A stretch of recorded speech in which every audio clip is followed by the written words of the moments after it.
Praise the Lord. സങ്കീർത്തനങ്ങൾ 71 അധ്യായം അതിൻ്റെ 1 മുതൽ 24 വരെയുള്ളതായ വേദവാക്യങ്ങൾ. യഹോവയെ ഞാൻ നിന്നിൽ ആശ്രയിക്കുന്നു, ഞാൻ ഒരു നാളിൽ ലജ്ജിച്ചു പോകരുതേ.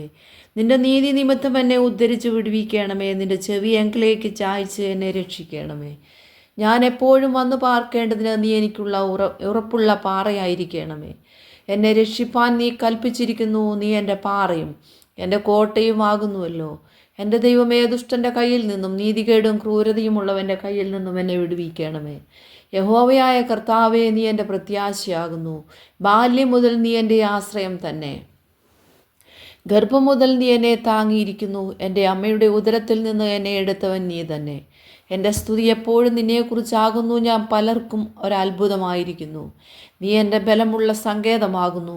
എൻ്റെ വായ നിൻ്റെ സ്തുതി കൊണ്ട് വിടവിടാതെ നിൻ്റെ പ്രശംസ കൊണ്ട് നിറഞ്ഞിരിക്കുന്നു. വാർദ്ധക്യകാലത്ത് നീ എന്നെ തള്ളിക്കളയരുതേ. ബലം ക്ഷയിക്കുമ്പോൾ എന്നെ ഉപേക്ഷിക്കുകയും അരുതേ. എൻ്റെ ശത്രുക്കൾ എന്നെക്കുറിച്ച് സംസാരിക്കുന്നു. എൻ്റെ പ്രാണഹാനിക്കായി കാത്തിരിക്കുന്നവർ കൂടി ആലോചിക്കുന്നു. ദൈവം അവനെ ഉപേക്ഷിച്ചിരിക്കുന്നു, പിന്തുടർന്നു പിടിപ്പീൻ. വിടുവിപ്പാൻ ആരുമില്ല എന്നവർ പറയുന്നു. ദൈവമേ, എന്നോട് അകന്നിരിക്കരുതേ. എൻ്റെ ദൈവമേ, എന്നെ സഹായിപ്പാൻ വേഗം വരേണമേ. എൻ്റെ പ്രാണന് വിരോധികളായവർ ലജ്ജിച്ച് നശിച്ചു പോകട്ടെ. എനിക്ക് അനർത്ഥം അന്വേഷിക്കുന്നവർ നിന്നുകൊണ്ട് ലജ്ജ കൊണ്ട് മൂടിപ്പോകട്ടെ. ഞാനോ എപ്പോഴും പ്രത്യാശിക്കും. ഞാൻ മേൽക്കുമേൽ നിന്നെ സ്തുതിക്കും. എൻ്റെ വായിടവിടാതെ നിൻ്റെ നീതിയെയും രക്ഷയെയും വർണ്ണിക്കും.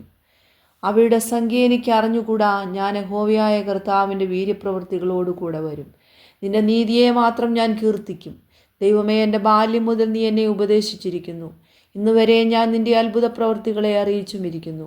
ദൈവമേ, അടുത്ത തലമുറയോട് നിൻ്റെ ഭുജത്തെയും വരുവാനുള്ള എല്ലാവരോടും നിൻ്റെ വീര്യപ്രവൃത്തിയെയും അറിയിക്കുവോളം വാർദ്ധക്യവും നരയും ഉള്ള കാലത്തും എന്നെ ഉപേക്ഷിക്കരുതേ.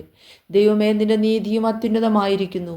മഹാകാര്യങ്ങളെ പ്രവർത്തിച്ചിട്ടുള്ള ദൈവമേ, നിന്നോട് തുല്യനാരുള്ളൂ. അനവധി കഷ്ടങ്ങളും അനർത്ഥങ്ങളും ഞങ്ങളെ കാണുമാറാക്കിയവനെ, നീ ഞങ്ങളെ വീണ്ടും ജീവിപ്പിക്കും. ഭൂമിയുടെ ആഴങ്ങളിൽ നിന്ന് ഞങ്ങളെ തിരികെ കയറ്റും. നീ എൻ്റെ മഹത്വം വർദ്ധിപ്പിച്ചു എന്നെ വീണ്ടും ആശ്വസിപ്പിക്കണമേ. എൻ്റെ ദൈവമേ, ഞാനും വീണ കൊണ്ട് നിന്നെയും നിൻ്റെ വിശ്വസ്തതയെയും സ്തുതിക്കും. ഇസ്രായേലിൻ്റെ പരിശുദ്ധനായുള്ളവേ, ഞാൻ കിന്നരം കൊണ്ട് നിനക്ക് സ്തുതി പാടും. ഞാൻ നിനക്ക് സ്തുതി പാടുമ്പോൾ എൻ്റെ അധരങ്ങളും നീ വീണ്ടെടുത്ത് എൻ്റെ പ്രാണനും ഘോഷിച്ചാനന്ദിക്കും. എൻ്റെ നാവും ഇടവിടാതെ നിൻ്റെ നീതിയെക്കുറിച്ച് സംസാരിക്കും. എനിക്ക് അനർത്ഥം അന്വേഷിക്കുന്നവർ ലജ്ജിച്ച് ഭ്രമിച്ചു പോയിരിക്കുന്നു.